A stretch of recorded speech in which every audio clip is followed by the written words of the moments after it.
옛날에 이제 그 제가 그 뭐야 세원전공 이러면 되게 그 아주 알짜에 우량한 그런 회사로 제가 알고 있었거든요. 네. 근데 어느 순간에 보니까 거래 정지가 돼 있는 거예요, 이게.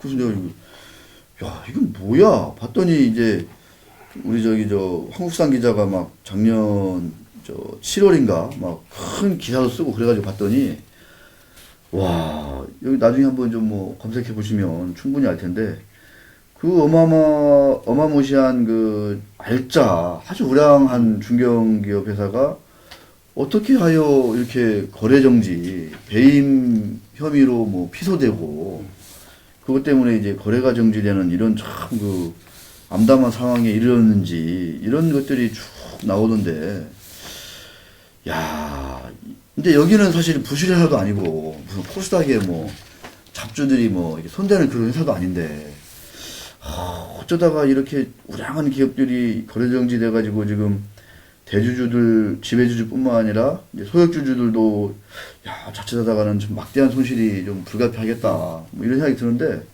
제가 좀 더 뒤져보니까요 상장사가 세원전공, 세원물산 뭐 이런 얘기인데 비상장사 세원테크 얘기도 나오고 그 다음에 또 이제 야 이거 SMT, SNI 뭐 세진 막 이러면서 막 그 제가 알고 있었던 그 우량한 세원전공은 수년째 지금 막 적자가 어마무시한데 제가 잘 몰랐던 이런 그 비상장사 세원테크, SMT, SNI, 세진 이런 데는 뭐 어마무시하게 이익이 나는 이렇게 어떻게 극단적인 상황이 쭉 몇 년간 지금 전개되고 있더라고요.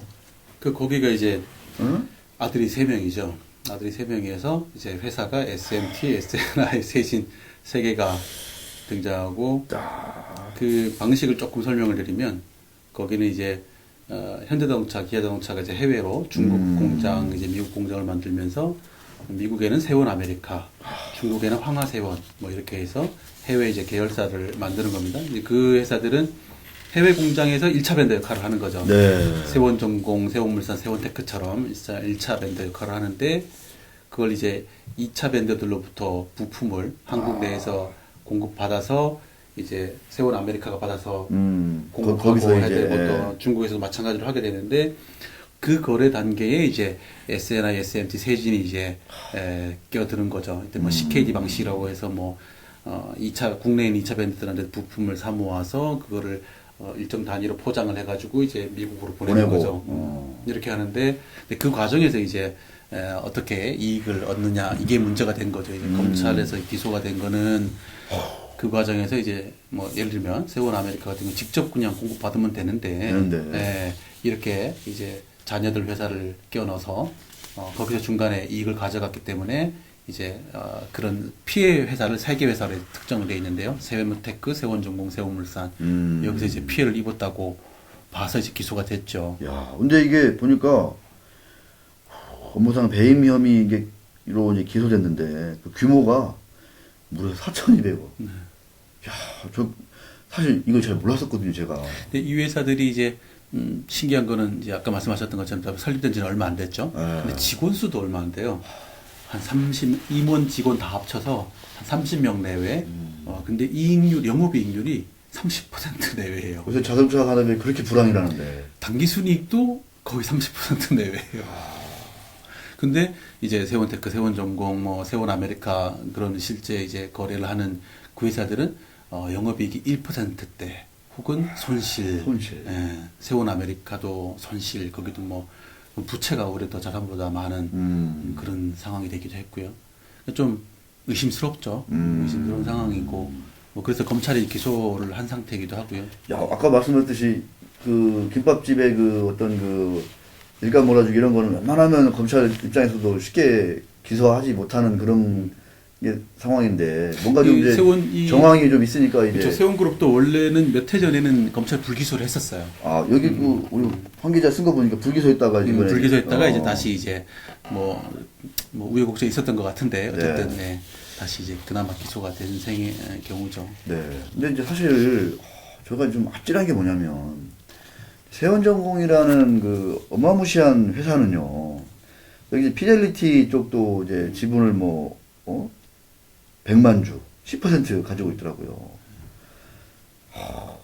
상장사예요. 상장사고.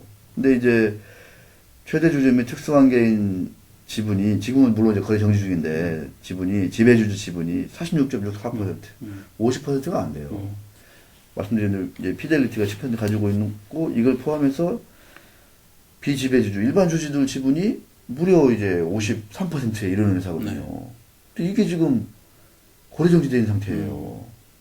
근데 배임 규모가 4,200억이라니, 혐의가. 이게 지금 이런 일이 지금 벌어지고 있는데, 근데 이제 그 변호사님 보시기에, 야, 이건 너무 끔찍한 거예요. 자기 자본이 5천억이 넘는 이런 우량한 회사가 어쩌다가 이렇게 어마막지한 이 배임 혐의로 이렇게 거래정지까지 피소되고 거래정지되고 또 재판이 이제 어떻게 날지 몰라서 이 주주들, 야, 이거 어떻게 해야 되는지 저는 지금 막 이게, 저는 주주도 아니고 완전히 제3자인데도 막막해요. 그래서 이런 일들이 좀 재발되지 않고 하려면 어떤 것들이 좀 이렇게 보완이 필요하고 한 건지, 좀 어떻게 현장에서 정말 아까 정말 저 임의 감자, 의무 감자 이런 얘기까지 제가 아까 합병해가지고 그거를 경매 붙여가지고 또 이제 막 병합해가지고 나중에 경매까지 가는 이런 것까지 말씀해 주시는 거 보고 제가 깜짝 놀랐는데, 좀 그 현장에서의 경험을 바탕으로 한 어떤 그 제도적인 보완이라든가 이런 것들까지도 한번 좀 설명 좀 말씀해 주시면 큰 도움이 될 것 같습니다. 그래서 일단은 요 세원 사례 같은 경우에는 이제 이런 것들이 제재가 되려 그러면 세원 사례가 아니어도 그죠? 이제 이런 유형의 이런 일들이 좀 많거든요. 이런 사실은. 의심을 받는 네. 이제 그런 경우들이 많이 있죠. 많이 있는데 실제 한계는 그 입증을 결국에는 이제 대부분의 것들은 형사소송이든 민사소송이든 그 소송을 통해서 뭔가 법원의 판결을 통해서 제재가 이루어져야만이 사실은 사라질 수 있는 문제인데 그 과정에서 특히 이제 저 같은 경우는 이제 소액주들 대리해서 대표소송을 하게 되죠. 이런 경우에도 임원들이 회사에 손해를 끼쳤으니 임원들 회사에 손해를 배상해라 대표소송을 하게 되는데 제도상에선 우리가 법에서 일반 그냥 손해배상 소송이랑 똑같이 취급을 하고 있기 때문에 그걸 소액주들이 다 입증을 해야 되는 거예요.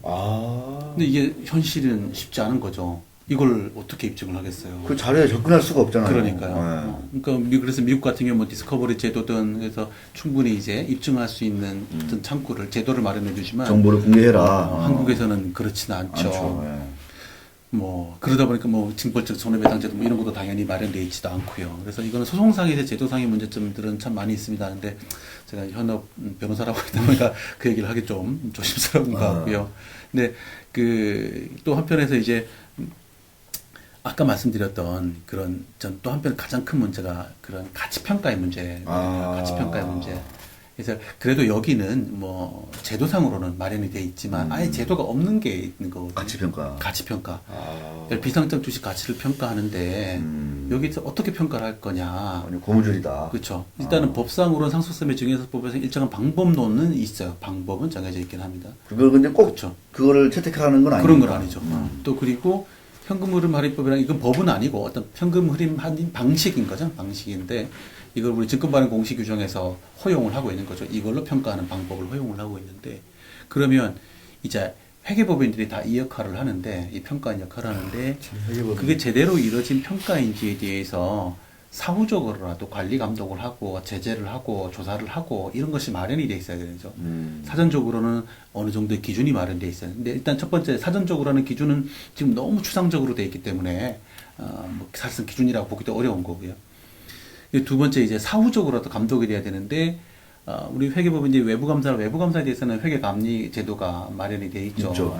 그래서 금감원에서 조사하고 증서원 금융에 제재하고 이런 게 마련되어 있습니다. 그런데 회계법인 가치평가에 관해서는 없어요.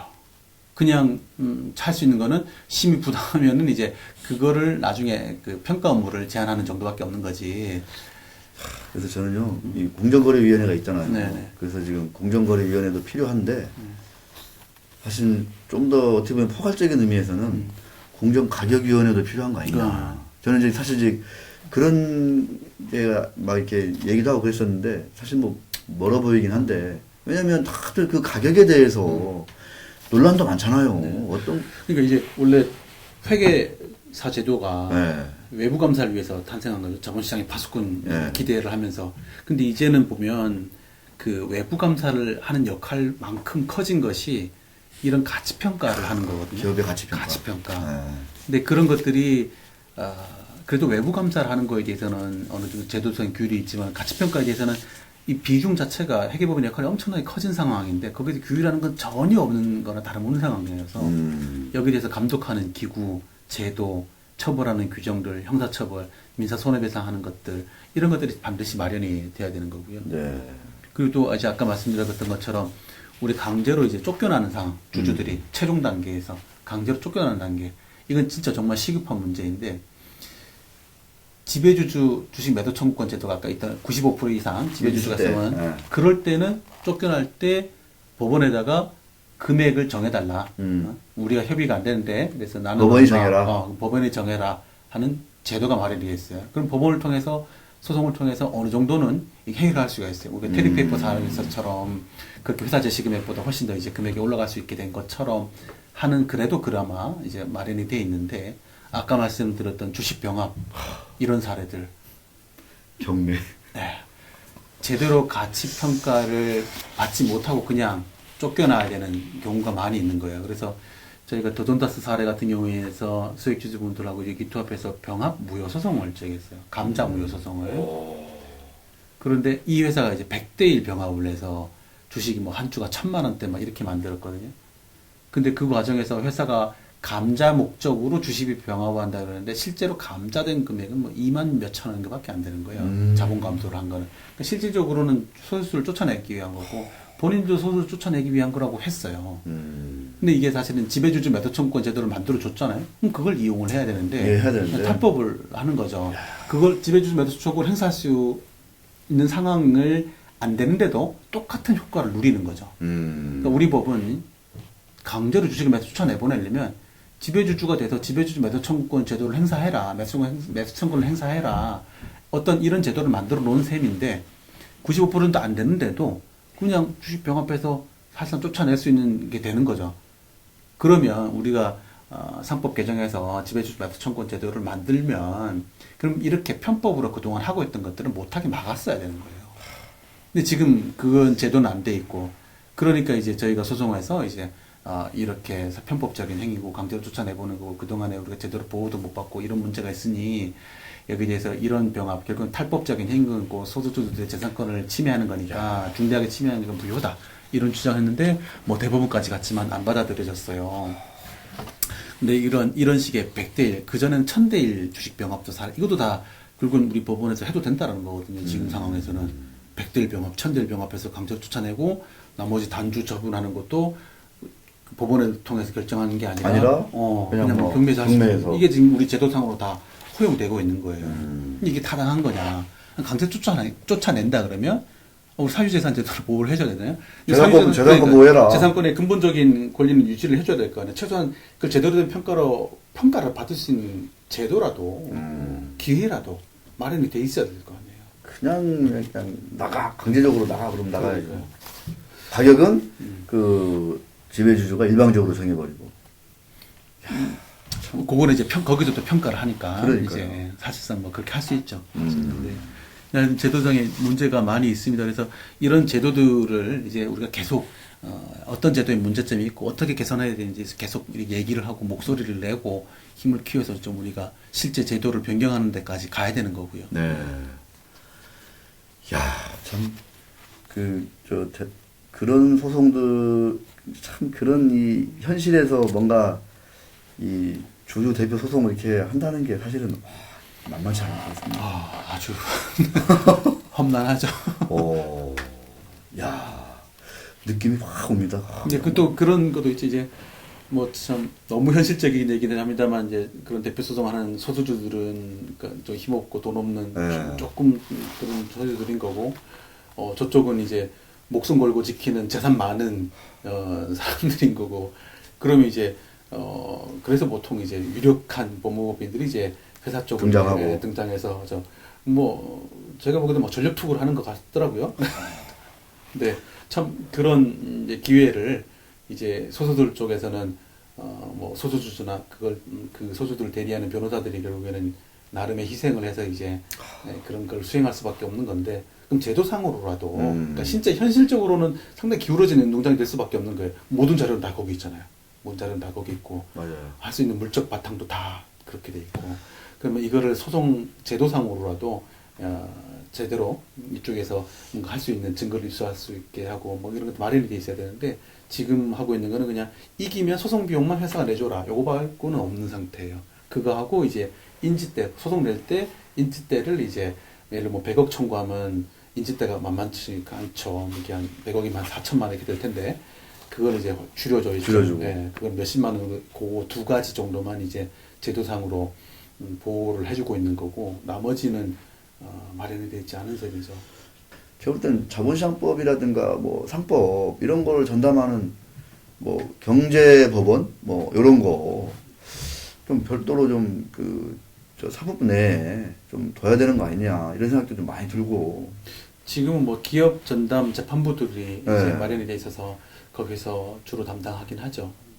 근데 이제 어떤 법원의 구성의 문제라기보다는 그런 소송상의 제도상의 보완이 더 필요한 것 같습니다. 이제 사실 이제 기회이균등도 평등 이런 걸 얘기할 때 실질적인 평등이 되려면 네. 정의를 실현하려면 실질적인 평등이 되잖아요. 형식적인 평등이 아니라. 근데 지금 이런 제도는 형식적 평등만이 간신히 된 상태가 아닌가.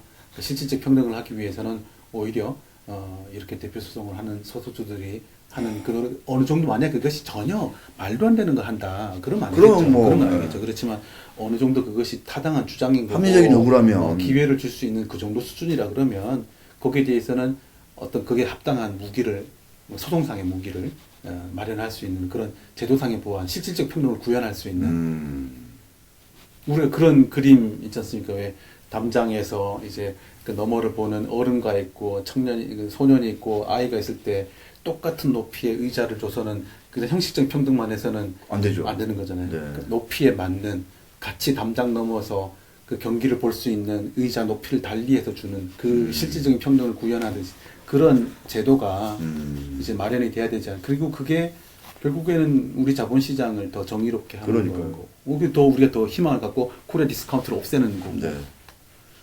그리고 실질적인 평등이 있어야지 뭐 사실상 말씀하신 그 대한민국 자본시장의 미래가 코리아 디스카운트가 이제 해소될 수 있는 그게 진짜 없이는 제가 볼 때는 완전히 공연불이에요. 네. 제가 볼 때는 공연불입니다. 자, 오늘 UTV는 여기까지 하겠고요.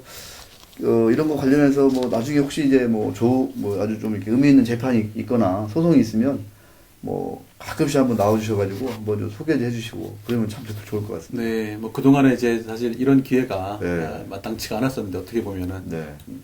좀 기회 그런 뭐랄까 소액주주분들 희망을 드릴 수 있는 기회 뭐 이렇게 했더니 우리가 피해를 구제받을 수 있었다더라 이렇게 했더니 어떤 그런 문제들을 시정할 수 있었다더라 뭐 이런 케이스를 가지고 한번 네. 설명드려 보도록 하겠습니다. 네, 고맙습니다. 네, 수고하셨습니다. 네, 고맙습니다. 네. 네.